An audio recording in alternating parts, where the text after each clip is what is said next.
Hi everyone, welcome back to the channel. Today we're gonna be creating campfire simulation using the same technique that we employed earlier. We will be adding some fire materials to it. Also we're gonna add some sparks to the fire using particle system. So without wasting any time, let's get into it. Alright everyone, तो campfire simulation के लिए सबसे पहले जो चीज़ें required होती हैं, models required होते हैं, वो मैंने अपने व्यू पोर्ट में ऐड कर ली है। जैसा कि आप देख सकते हैं कि मैंने एक प्लेन ऐड किया है, उसमें मैंने ग्रास जनरेट किया है। और अगर आपको इसका ट्यूटोरियल चाहिए हो तो मैंने इसकी एक शॉर्ट अपलोड कर दी है, वो मैं आपको लिंक शेयर कर दूँगी, तो वहाँ से आप देख के ग्रास जनरेट कर सकते हैं यूजिंग पार्टिकल सिस्टम। ये हो गई हमारी ग्रास। इसके बाद मैंने कुछ रॉक्स ऐड किए हैं और कुछ वुड के पीसीज ऐड किए हैं, यानी वुडन लॉग्स ऐड किए हैं। तो ये मैंने खुद मॉडल नहीं की, ये मैंने ब्लेंडर किट से लिए हैं। तो ब्लेंडर किट एक ऐसी साइट है जहाँ पे आपके लिए फ्री एसेट्स अवेलेबल होते हैं, 3D मॉडल्स अवेलेबल होते हैं, टेक्सचर्स, मटेरियल, सब कुछ आपके लिए अवेलेबल होता है। गूगल पे अगर आप जाके ब्लेंडर किट टाइप करें तो यहाँ पे आपको एक ऑप्शन मिलेगी, download blender kit for free. तो इस पर अगर आप क्लिक करें तो आप यहाँ से सिंपली इसको डाउनलोड कर सकते हैं। डाउनलोड करने के बाद इसकी जो जिप फाइल होगी उसको आपने एक्सट्रैक्ट नहीं करना, अनजिप नहीं करना। आपने सिंपल क्या करना है कि आपने ब्लेंडर पे जाना है, एडिट में जाके यहाँ पे आप प्रेफरेंसेस में जाएंगे। प्रेफरेंसेस में जाने के बाद आपने एड ऑन्स पे क्लिक करना है, जो आपको लेफ्ट साइड पे पैनल नज़र आ रहा है। एड ऑन्स में जाके यहाँ पे आपने ये जो एरो नज़र आ रहा है ड्रॉप डाउन, इस पर क्लिक करना है और इंस्टॉल फ्रॉम डिस्क करना है। इस पर आप क्लिक करेंगे तो आपकी जो फाइल एक्सप्लोरर है वो ओपन हो जाएगा। वहाँ से आपने अपनी डाउनलोड्स में जो भी ब्लेंडर किट की फ़ाइल है वो आपने उस पर सेलेक्ट कर लेनी है। सेलेक्ट करके जब आप वापस यहाँ ब्लेंडर में आएंगे तो आपकी ब्लेंडर किट इंस्टॉल हो जाएगी। और उसके बाद आप नेक्स्ट स्टेप क्या होगा कि यहाँ सर्च बार में आपने ब्लेंडर किट लिखना है। ब्लेंडर किट यहाँ पे सर्च करने के बाद आपने इनको चेक मार्क कर लेना है। मेक श्योर करें कि इसके बाद जो ये 3 लाइन्स आपको नज़र आ रही हैं, यहाँ से आप सेव प्रेफरेंसेस पे क्लिक करें तो आपकी जो ब्लेंडर किट है वो इनेबल हो जाएगी। जब आप ब्लेंडर किट को इनेबल कर देंगे तो यहाँ आपको ऊपर एक पैनल नज़र आएगा ब्लेंडर किट का। तो अब आप देख सकते हैं यहाँ पे जब मैं क्लिक करूँगी और मैं कुछ भी सर्च करूँगी, चाहे मैं रॉक्स सर्च करूँ, तो उसके जितने भी एसेट्स होंगे वो हमारे पास यहाँ पे शो हो जाएंगे। तो आप देख सकते हैं कुछ इसमें से फ्री हैं, कुछ लॉक्ड हैं।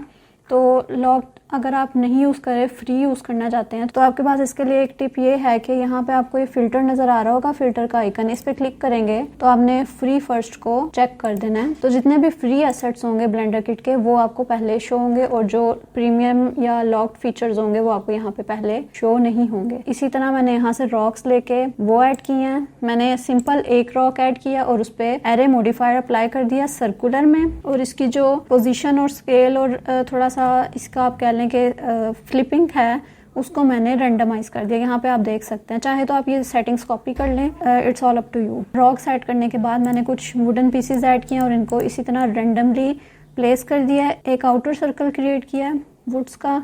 इसी तरह आप अगर जूम करके देखें तो ये अंदर भी कुछ पीसेस वुड के पड़े हुए हैं। अब आते हैं हम अपने मेन टॉपिक की तरफ, जो कि है सिमुलेशन, कैंपफायर सिमुलेशन। इसके लिए सबसे पहले हम क्या करेंगे कि हम एक डोमेन ऐड करेंगे। शिफ्ट A प्रेस करेंगे और क्यूब ऐड कर लेंगे। इस क्यूब का साइज पहले हम 1 प्रेस करके फ्रंट व्यू में चले जाते हैं और इसे इस तरह से ऊपर कर लेते हैं। अब मेक श्योर करना है कि जितने भी वुडन पीसेस हैं वो सब जो डोमेन है यानी कि क्यूब है उसमें आए। तो मैं स्केलिंग करूंगी शिफ्ट Z प्रेस करके, यानी कि Z एक्सिस में इसका साइज इंक्रीज ना हो, सिर्फ X और Y में इंक्रीज हो। थोड़ी सी सेटिंग कर लेते हैं। स्क्रीन कास्ट कीज मैं ऑन कर देती हूँ आपके लिए। हमने जो अपना डोमेन है यानी कि जो क्यूब है वो हमने इतना लेना है कि जितने फ्लेम्स की हाइट हमें मैक्सिमम चाहिए वो उस डोमेन में हमारी कवर हो जाए। तो मैंने सिंपली क्या करना है, Z और इसका स्केल अप कर देना है और इसको ग्रैब करके Z एक्सिस के अलॉन्ग ऊपर ले आना है। चाहे तो आप थोड़ा सा इसको और स्केल कर सकते हैं तीनों एक्सिस के अलॉन्ग। ओके, तो नेक्स्ट स्टेप हमारा ये है कि हमने अपने डोमेन यानी कि अपनी क्यूब को सिलेक्ट करना है और हमने फिजिक्स में जाके यहाँ पे फ्लूइड असाइन करके डोमेन पे क्लिक करना है और यहाँ से हमने डोमेन हमने इसमें ऐड कर लिया है। अब हमने जो फर्स्ट पे इसका करना है, जो हमारी रेजोल्यूशन है उसको हम अराउंड 84 सेट कर लेंगे। रेजोल्यूशन हमने सेट कर लिया है। नेक्स्ट स्टेप पे हमने क्या करना है कि इसका जो टाइम स्केल है उसको हम थोड़ा 0.5 तक कर देंगे। टाइम स्केल से क्या होगा, जो हमारा फायर है या फ्लेम्स है वो थोड़े स्लो डाउन हो जाएंगे। टाइम स्केल का काम ये होता है। नेक्स्ट हमारे पास आ जाता है CFL नंबर। CFL नंबर को हम अगर यहाँ पे 4 कर दें तो इससे क्या होगा कि जो हमारी जो सिमुलेशन के स्टेप्स होंगे ना पर फ्रेम, वो डिक्रीज हो जाएंगे। Number of steps of simulation will decrease. Next हमारे पास आ जाता है, यहाँ पे आप देख सकते हैं अगर हम स्क्रॉल करें एडाप्टिव डोमेन, इसको हम मेक श्योर करेंगे कि हम चेक कर दें। नेक्स्ट अगर आप नीचे स्क्रॉल करें और यहाँ पे आपको एक गैस टैब नजर आ रही है, हो सकता है आपको ऐसे शो हो रही हो, तो आपने इस पे सिंपल क्लिक करके इसको ओपन कर लेना है। यहाँ पे आपके पास वर्टिसिटी मिलेगी आपको, इसकी हम वैल्यू कर देते हैं 0.1। तो वर्टिसिटी मैं पहले भी एक्सप्लेन कर चुकी हूँ लास्ट वीडियो में कि वर्टिसिटी जो होती है वो आपके फ्लेम्स को रेंडमनेस या उसके जो स्विल्स होते हैं उसको इंक्रीज करती है। तो मतलब बहुत ही आपके सिमेट्रिकल और सीधे सीधे फ्लेम्स नहीं होते, उनमें एक स्विल्ड आ जाता है, उनमें एक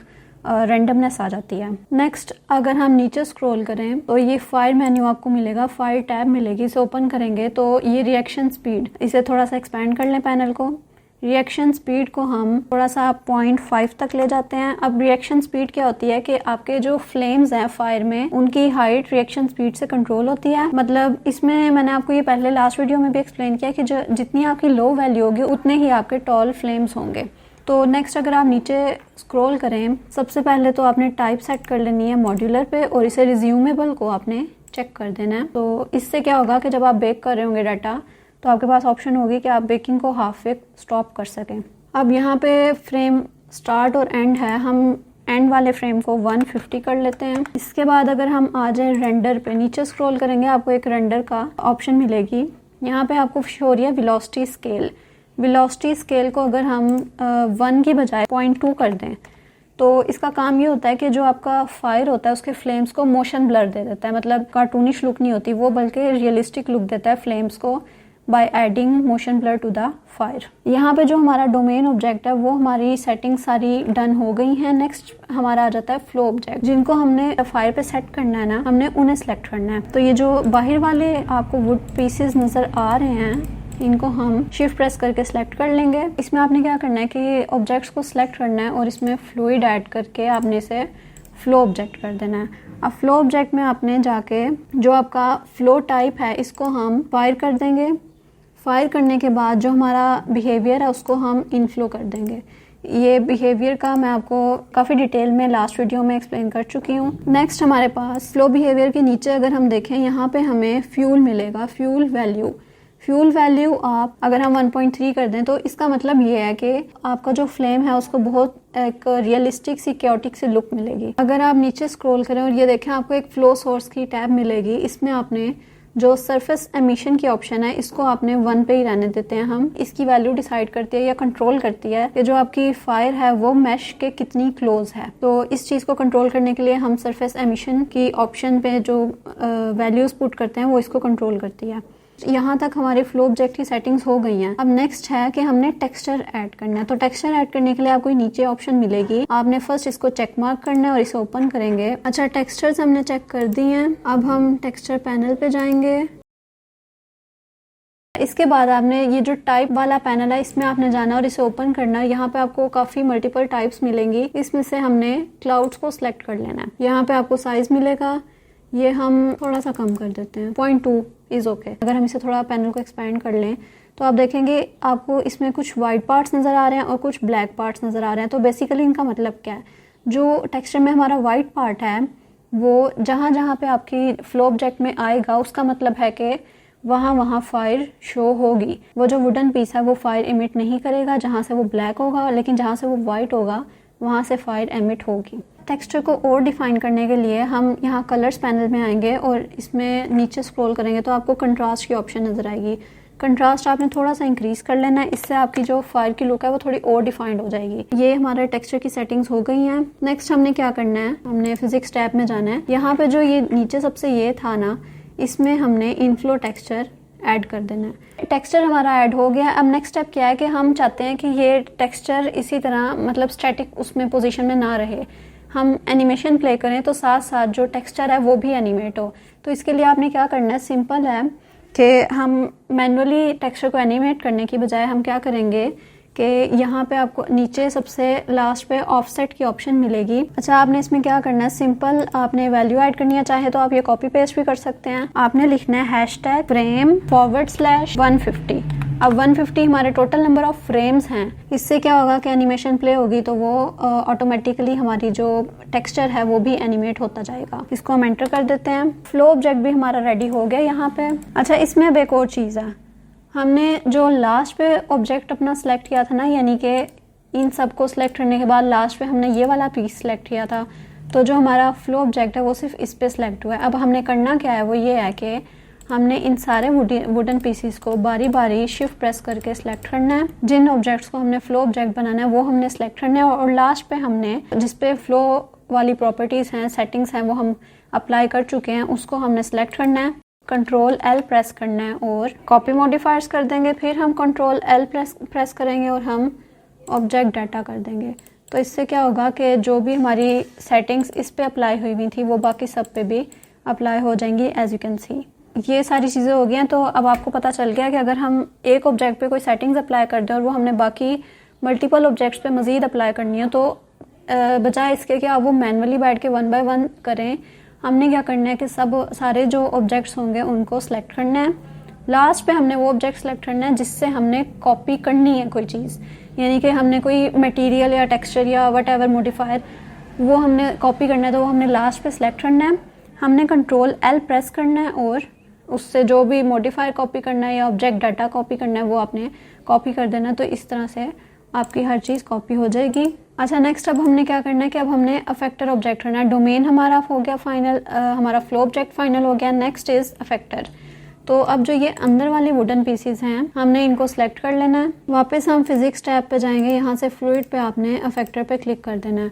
अब इसमें आपने एक चीज़ करनी है कि अफेक्टर फिर आपका जो लास्ट पे आपने सेलेक्ट किया था उस पर अप्लाई हुआ है, तो बाकी सब पे भी अप्लाई करने के लिए सिंपल आपने एक चीज़ करनी है कि आपने कंट्रोल L प्रेस करना है और यहाँ से आपने कॉपी मॉडिफायर्स कर देना है, तो जो बाकी के होंगे उस पर भी ये चीज़ अप्लाई हो जाएगी। अच्छा जी, तो हमारी कोलियंस असाइन हो गया। नेक्स्ट आपने क्या करना है कि डोमेन ऑब्जेक्ट को सिलेक्ट करना है और यहाँ से आपने बेक डाटा पे क्लिक कर देना है।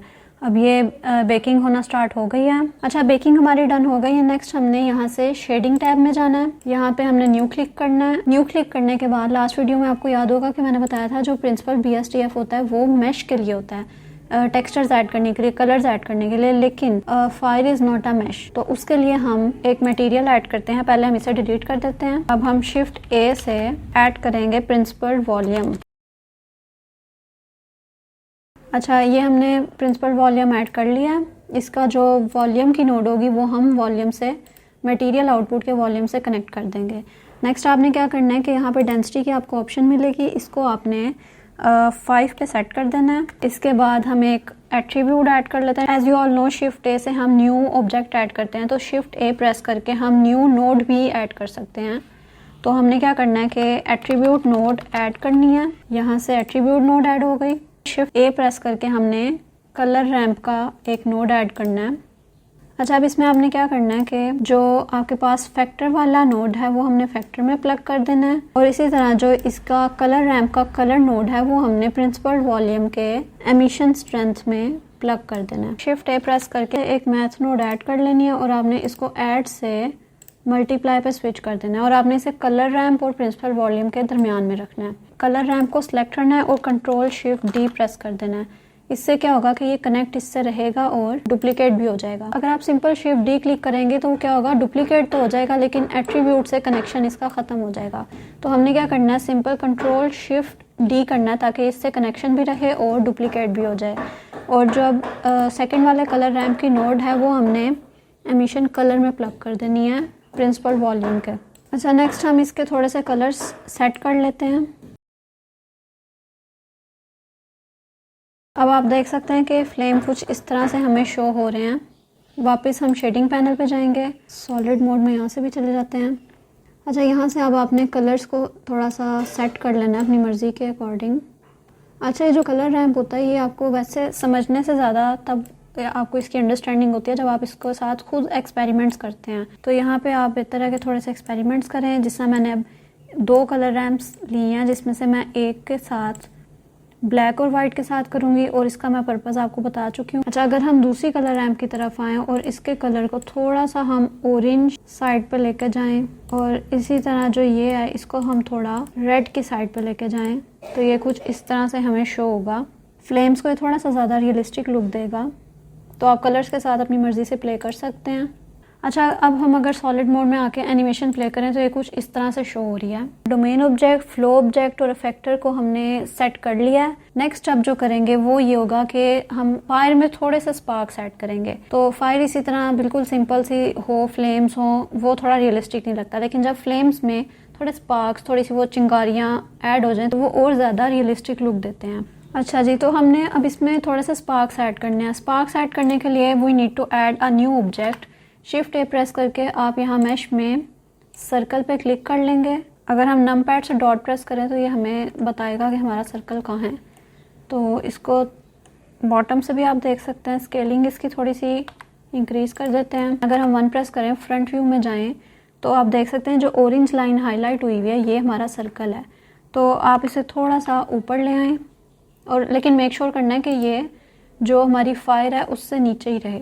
थोड़ी सी हम इसकी स्केलिंग देख लेते हैं। ऑरेंज हाईलाइटेड एरिया है हमारा, ये हमारा सर्कल है। स्केलिंग थोड़ी सी और इसकी सेट कर लेते हैं, पोजीशन चेंज कर लेते हैं थोड़ी सी। अच्छा, एक चीज़ हमने मिस कर दिया, तो हम सर्कल को डिलीट करते हैं। ऐसे गलतियां हो जाती हैं बार बार, आप काफ़ी स्टेप्स आगे चले जाते हैं, फिर आपको कुछ याद आता है। तो ये सबके साथ होता है। अगर आप बिगनर और ये चीज़ आपको फ्रस्ट्रेट करिए देन इट्स ओके, क्योंकि ये हम सबके साथ होता है। तो मैं इस सर्कल को भी डिलीट कर देती हूँ। अब हम शिफ्ट ए से एक और सर्कल दोबारा ऐड करेंगे। अब जो ये पैनल यहाँ पे आपको लेफ्ट बॉटम पे शो हो रहा है, इसे ओपन करेंगे। फिल टाइप को हमने एनकॉन कर लेना है। अच्छा, इसका जो रेडियस है वो हम 1 कर देते हैं, थोड़ा सा कम कर देते हैं। अब इसकी थोड़ी सी पोजीशन चेंज कर लेते हैं। तो ये हमारा सर्कल आ गया है। थोड़ा सा इसको मैं ऊपर ले जाती हूँ जेड एक्सिस के अलोंग। अच्छा, इसका साइज़ सेट करने के बाद हमने क्या करना है, सिंपल यहाँ पार्टिकल सिस्टम में आ जाना है और यहाँ पे प्लस के साइन पे क्लिक करना है। पार्टिकल्स हमारे ऐड हो जाएंगे। अच्छा, यहाँ पे फर्स्ट ऑप्शन आपके पास नंबर की आएगी, तो नंबर 1000 इज़ टू मच। अगर एनिमेशन आप प्ले करें और आप देखें तो ये जो आपको यहाँ पे बबल्स नज़र आ रहे होंगे, ये वही स्पार्क्स हैं जो भी हम सेट करेंगे। तो 1000 बहुत ज़्यादा है, आई थिंक इसे हम 100 कर देते हैं, या फिर हम इसे 150 कर देते हैं, 150 स्पार्क्स। आपको याद होगा डोमेन की सेटिंग्स में हमने जो एंड फ्रेम था वो 150 कर दिया था, तो आप यहाँ पे भी 150 एंड फ्रेम कर देंगे। जब रेंडर टैब में जाएंगे तो आपने मेक श्योर करना है कि आप साइकिल्स में रेंडर करें। साइकिल्स सेलेक्ट करने के बाद ना आपने जीपीयू कंप्यूट भी कर लेना है, if you have a GPU. Cycle engine का ये फ़ायदा है कि जो आपकी सराउंडिंग्स होंगी वो आपकी फायर से लाइट अप होंगी। यानी कि ईवी में अगर आप करेंगे तो फायर सिर्फ यहीं तक रहेगी, लेकिन अगर आप साइकिल्स में करेंगे तो वो ज़्यादा रियलिस्टिक लुक देगा, क्योंकि आपकी जो फायर की लाइट है वो आपकी सराउंडिंग्स तक भी स्प्रेड हो जाएगी। तो ये एक छोटी सी टिप थी जो मैंने आपको बतानी थी। जब आप एनिमेशन प्ले करेंगे तो आपको ये बबल्स नज़र आएंगे, तो ये इन्हें हम हॉलोस कहते हैं। इस फॉर्म में हमें नहीं चाहिए। हम क्या करेंगे कि शिफ्ट ए से मैश में हम आइकोस्फेयर ऐड करेंगे और इसको हम अपने सीन से बाहर ले जाएंगे। GX प्रेस करके यहाँ साइड पे ले आएंगे। अब इसकी स्केलिंग हम कम कर देंगे। अगर हम N प्रेस करें और यहाँ से टूल आइटम में जाएं तो ये इसकी स्केलिंग हम 0.5 करके देखते हैं, ये बहुत ज़्यादा हो जाएगी। तो हम इसकी स्केलिंग S प्रेस करके बहुत कम कर देते हैं।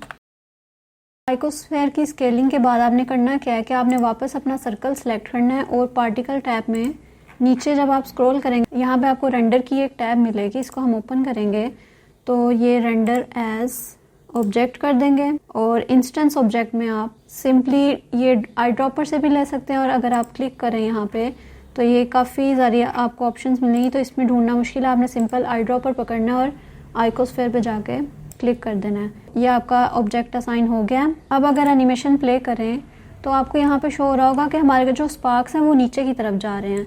तो आपने इसका सिंपल सोल्यूशन ये है कि आप यहाँ पे जाएं, नीचे स्क्रॉल करें, फील्ड वेट्स की आपको ऑप्शन मिलेगी। इसमें जो ग्रेविटी है वो आप डिसेबल कर दें, यानी कि ग्रेविटी की वैल्यू 0 कर दें।